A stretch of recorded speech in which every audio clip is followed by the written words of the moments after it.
hat på med at koordinere. Og det er jo faktisk dele af den der hat, vi begynder at skære lidt ud nu. Sådan så vi måske kan være flere om det. Det der ligesom er tanken, det er, at vi inddeler de kurser, vi udbyder i godmorgen. Hej. Godt at komme. Sæt dig ned i sofaen. Dem udbyder vi i 3 forskellige søjler, har vi kaldt det.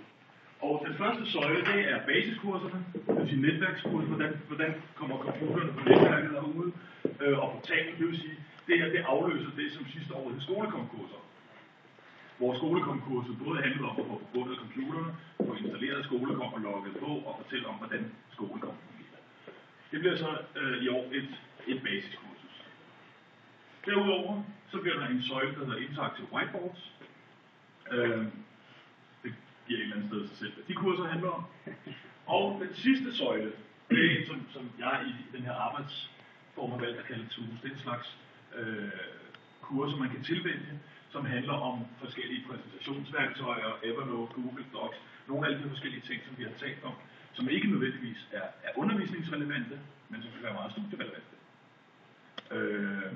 Hvor man kan sige, at de første 2 søjler her vil være obligatoriske, og den tredje søjle vil være en, som vi kan lave løbende tilbud og lave åbne kurser.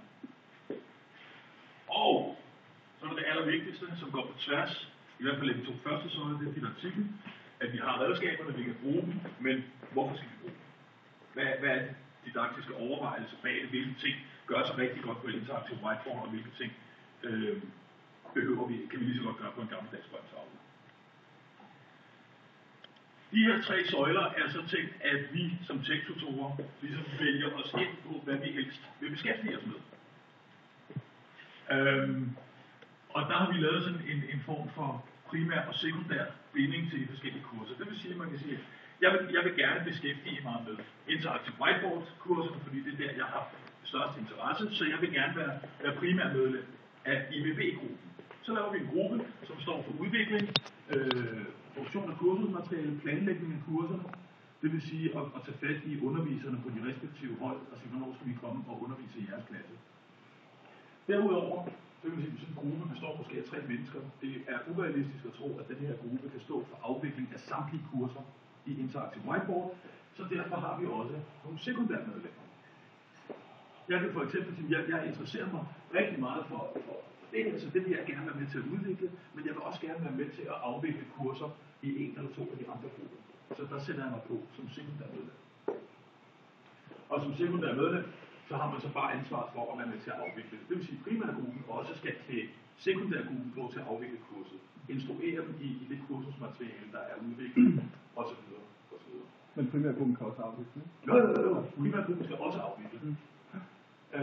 Og så har vi lavet en herude, der hedder alle, fordi det skal selvfølgelig være muligt at komme med input også til en gruppe, som man hverken er primært eller sekundær. Den nederste her, der står didaktik. Og det er jo selvfølgelig også noget, vi alle sammen ligesom, medvirker til. Det er sådan den overordnede struktur i, hvordan det kommer til at se ud. Så kan man så se, hvor meget vi har at lave. Der bliver rigeligt, fordi nu har jeg bare sat et eller andet antal hold ind. 10 daghold og 5 aftenhold og 4 merithold. Og hvad skal de så udsættes for? De skal jo så udsættes for et basiskursus, alle sammen. De skal udsættes for et Interactive Whiteboard-kursus 1, alle sammen, og det er noget, som vi forestiller skal foregå i det første semester. Det vil sige, at de har haft deres første IVB-kursus, inden de skulle ud i deres praktik. Nu er det selvfølgelig svært at se den der med en farvetone her til højre, det er didaktikken. Det var for, at vi skulle lave flere søjler. I andet semester skal de så have IVB2, og det er så også her, at vi kan komme ind med de her forskellige frivillige kurser, som vi kan tilbyde. Og hvor mange kurser er der? Der er fandme mange. Ikke et sødt. Hvor mange? Det er meget.